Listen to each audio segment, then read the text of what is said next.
Have you ever been absolutely certain about a fact, only to discover millions of people remember it the exact same and completely wrong way? This bizarre phenomenon is called the Mandela Effect, and it happens when huge groups of people share the same false memories about past events or details. The name comes from Nelson Mandela. The iconic South African leader passed away in 2013, yet millions of people vividly recall him dying much earlier, in prison.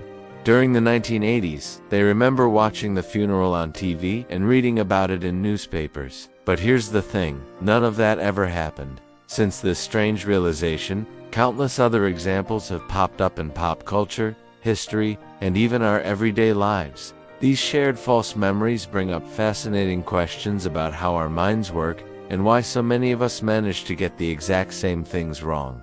So, what's the science behind it? Well, it all comes down to the psychology of memory. Our minds don't work like a perfect video camera, recording events flawlessly. Instead, our brain actively reconstructs experiences every single time we remember them. This makes our memories surprisingly easy to change. When your brain finds a gap in a memory, it automatically fills it in with fabricated details to create a complete story. This process is called confabulation. It's not intentional lying. People genuinely believe these made-up details are true. This mass misremembering reveals patterns in how our brains store information. Our memories are stored as little bundles of information called engrams, and they're connected through mental frameworks we call schemas. For example, a lot of people mistakenly remember Alexander Hamilton as a US president. Why? Because his memory file sits right next to the files for actual presidents in our mental filing cabinet. Our brain's love for pattern recognition creates these convincing, yet totally false, connections. Pop culture is where you'll find the most mind-bending evidence of this. The Berenstain Bears controversy is one of the most famous examples. Millions of readers insist the beloved children's book series was spelled Berenstein with an E, but the actual spelling has always been Berenstein with an A. Another huge one comes from Star Wars. Most fans will confidently tell you that Darth Vader says, "Luke, I am your father." But the actual line in The Empire Strikes Back is, "No, I am your father." That common misquote is a perfect example of how repetition and cultural agreement can literally overwrite reality. Disney films are full of them too.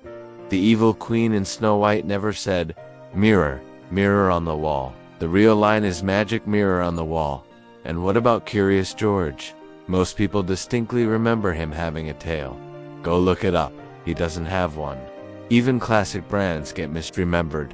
The Monopoly man, rich Uncle Pennybags, doesn't wear a monocle. He never has. And the candy bar Kit Kat, it has never had a hyphen between the words. In today's world, the internet has become a massive amplifier for these false memories. Studies show that false stories spread 6 times faster online than true ones. Online communities quickly reinforce these beliefs through repetition and something called confirmation bias, where we favor information that confirms what we already think is true. For some people though, simple memory errors just don't cut it as an explanation. They suggest that the consistent nature of these shared memories points to something far more dramatic: parallel universes or alternate realities bleeding into our own.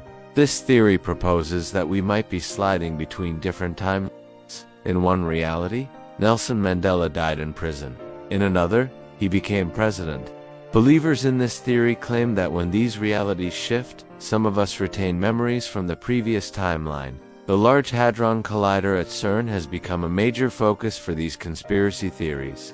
Some claim that CERN's experiments accidentally tear holes between universes, causing these subtle shifts in our reality. Now, scientists completely dismiss these claims.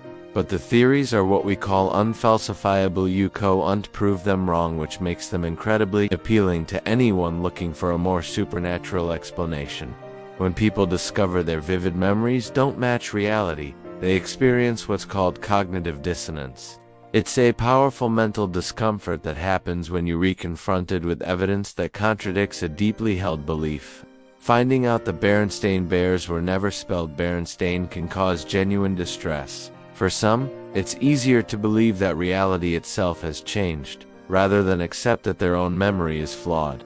The scientific explanation is far less dramatic, but honestly, it's more insightful. Neuroscience shows us the physical basis of memory storage.